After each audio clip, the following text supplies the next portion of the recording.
ताबडतोब. मला असं वाटतंय की कदाचित त्यांना मराठी वाचता येत नसेल म्हणून तो शोक प्रस्ताव आहे ती लिपी त्याने इंग्रजीमध्ये लिहून आणली होती. इंग्रजीमध्ये लिपी त्याने इंग्रजीमध्ये लिहून आणली होती. म्हणजे आशा भोसले यांच्या YANCHYA यांच्या अशा प्रकारे लिहून ते वाचण्याचा प्रयत्न करत होते. कारण त्यांना मराठी रोमन अक्षरही वाचता येत नाहीत हा माझा अनुभव आहे.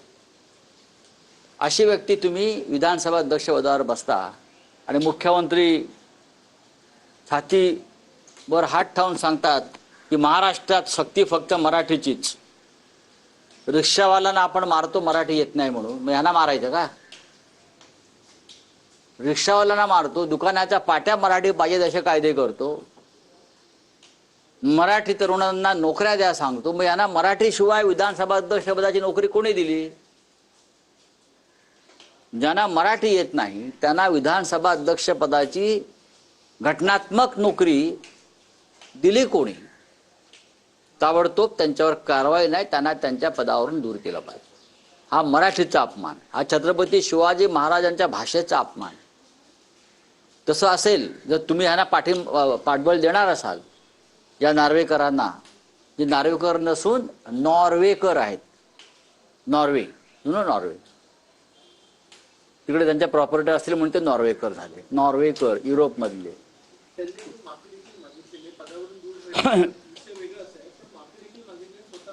लाज वाटली पाहिजे भारतीय जनता पक्षाला जर त्याने माफी मागितली नसेल तर.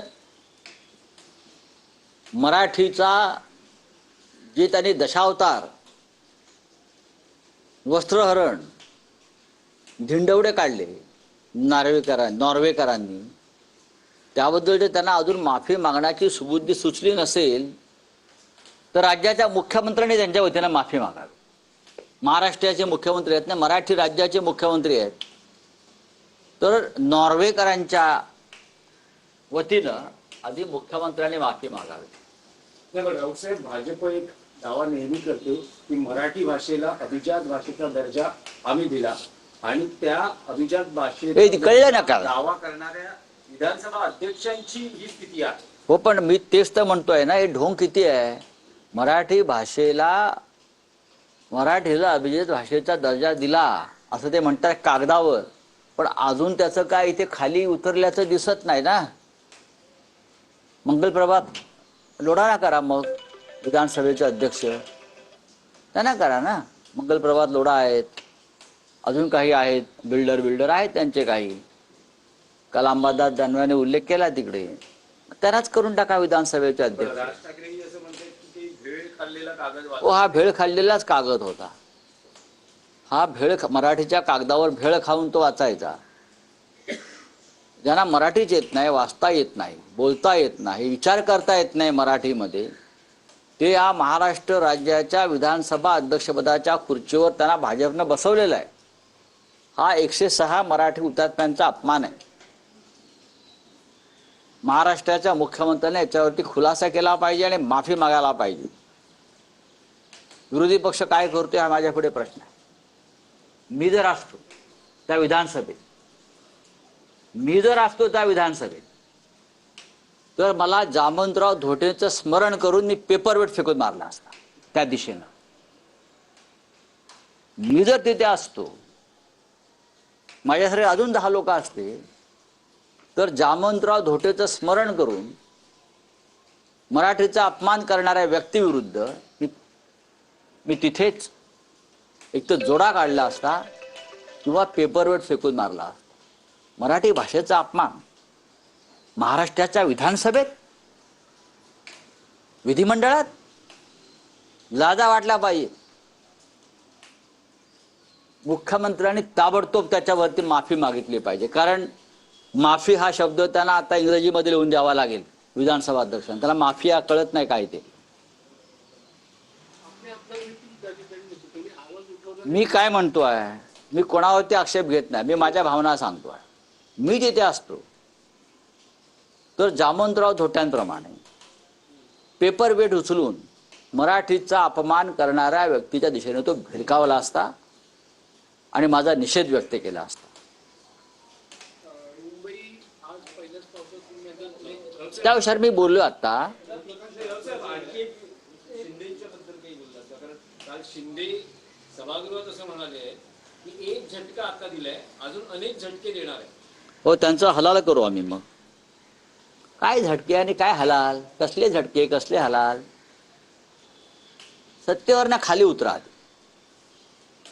ज्या शिवसेनेनं तुम्हाला या पदापर्यंत पोचवलंय ना, आधी आमचं चिन्ह आणि आमचा पक्ष न्यायालयातून परत द्यायला लावा.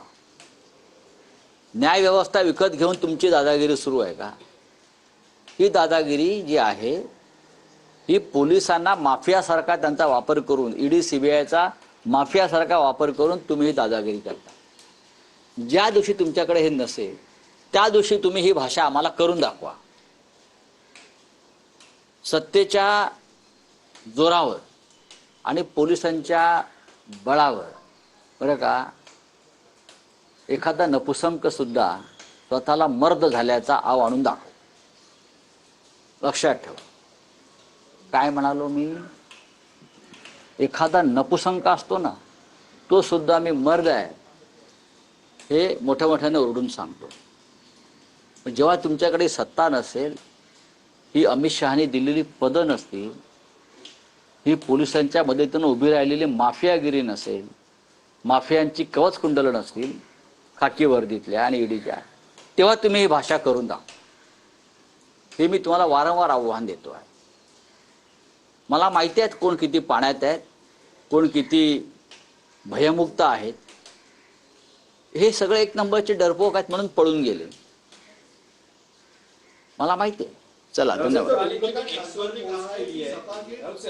एक्सवर पोस्ट केली आहे की ज्या ठिकाणी हे खासदार जात आहेत तिथे त्या शिवसैनिकांना नजर कैदेत ठेवलं शिर्डी जातंय किंवा त्यांच्यावर लक्ष ठेवलं जाते आणि उद्धव ठाकरेंचा दौराही आता लवकर. शिर्डीला काल एक अत्यंत घृणास्पद प्रकार झाला.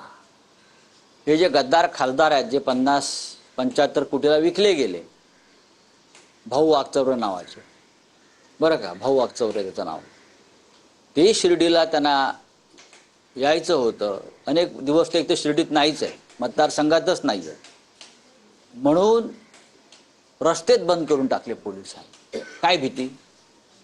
भीती किती? शिवसेनेची ताकद नाही म्हणता ना. रस्ते बंद केले, ते येणार ज्या रस्त्याने ते जाणार आणि फिरणार, ते रस्ते काल पोलिसांनी बंद करून टाकले जनतेसाठी. आणि शेकडो शिवसैनिकांना घरातून सकाळी 7 वाजल्यापासून अटक करून शिर्डी, राहता, कोपरगाव, संगमनेर अशा पोलीस स्टेशनला डांबून ठेवलं. रात्री 8 वाजता मी त्याच्यावरती जेव्हा आवाज उठवला, 8:30 वाजता मी स्वतः, तेव्हा त्यांना सोडण्यात आलं. ही भीती कसली आमची? अहो, तुम्हाला चार्टर प्लेन दिलाय, त्यांना या सगळ्या खासदारांना